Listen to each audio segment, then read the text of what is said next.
بسم اللہ الرحمن الرحیم۔ محترم ناظرین کرام، السلام علیکم ورحمۃ اللہ وبرکاتہ۔ حضرت امام شافعی رحمۃ اللہ علیہ کے اساتذہ میں حضرت وکیع رحمۃ اللہ علیہ کا نام نمایاں ہے۔ حضرت وکیع رحمۃ اللہ علیہ نے حضرت امام اعظم رحمۃ اللہ علیہ سے علم حاصل کیا تھا۔ اللہ تعالیٰ نے انہیں کمال کا حافظہ عطا فرمایا تھا۔ علی بن حزم رحمۃ اللہ علیہ کا بیان ہے کہ میں نے حضرت وکیع رحمۃ اللہ علیہ کے ہاتھ میں کبھی کتاب نہیں دیکھی، کیونکہ ان کا حافظہ اس قدر تھا کہ انہیں کتاب کی حاجت نہیں تھی۔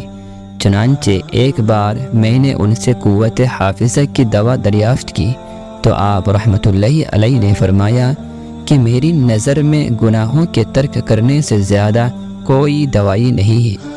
اسی طرح حضرت امام وکیع رحمۃ اللہ علیہ نے حضرت امام شافعی رحمۃ اللہ علیہ کو قوت حافظہ کا نسخہ بتایا ہے۔